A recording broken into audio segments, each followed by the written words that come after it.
আসসালামু আলাইকুম। ২০২৬ সালের ফিফা বিশ্বকাপ ঘিরে টিকেটের চাহিদা ভেঙে দিয়েছে ফুটবলের সব পুরনো রেকর্ড।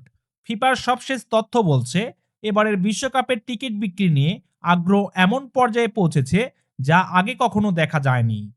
১১ই ডিসেম্বর থেকে শুরু হওয়া র‍্যান্ডম সিলেকশন ড্র টিকিটিং পর্বের অর্ধেক সময় পার হতেই জমা পড়েছে ১৫ কোটি বেশি টিকিটের আবেদন। এই আবেদন এসেছে ২০০টির বেশি দেশের সমর্থকদের কাছ থেকে। ফিফার হিসাব অনুযায়ী টিকিটের চাহিদা আসন সংখ্যার তুলনায় ৩০ গুণেরও বেশি। এমনকি ১৯৩০ সাল থেকে এখন পর্যন্ত অনুষ্ঠিত সব বিশ্বকাপ মিলিয়ে যত দর্শক মাঠে বসে খেলা দেখেছে তার চেয়েও এই আবেদন সংখ্যা কয়েক গুণ বেশি। ফিফা সভাপতি জিয়ান্নি ইনফান্তিনো জানিয়েছেন, মাত্র ১৫ দিনের মধ্যেই এত বিপুল সংখ্যক আবেদন প্রমাণ করে ফুটবল বিশ্বজুড়ে কতটা জনপ্রিয়।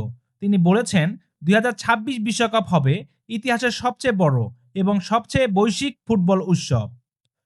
তবে এই বিপুল চাহিদার কারণে টিকিটের দাম নিয়েও শুরু হয়েছে সমালোচনা। গ্রুপ পর্বের টিকিটের দাম ২০২২ কাতার বিশ্বকাপের তুলনায় ৩ গুণ পর্যন্ত বেশি। আর নিউ জার্সিতে অনুষ্ঠেয় ফাইনালের সবচেয়ে সস্তা টিকিটের দাম প্রায় ৩,১১৯ পাউন্ড, যা অনেক সমর্থকের জন্যই কল্পনার বাহিরে। ফিফার দাবি, এত বেশি চাহিদার কারণেই টিকিটের দাম তুলনামূলকভাবে বেশি রাখা হয়েছে। র‍্যান্ডম সিলেকশন ড্র প্রক্রিয়া চলবে ১৩ জানুয়ারি পর্যন্ত। এই সময় যারা আবেদন করবেন সবাই সমান সুযোগ পাবেন টিকিট পাওয়ার জন্য। আগামী ১১ই জুন শুরু হয়ে ১৯ জুলাই ফাইনালের মধ্য দিয়ে শেষ হবে এই বিশ্বকাপ।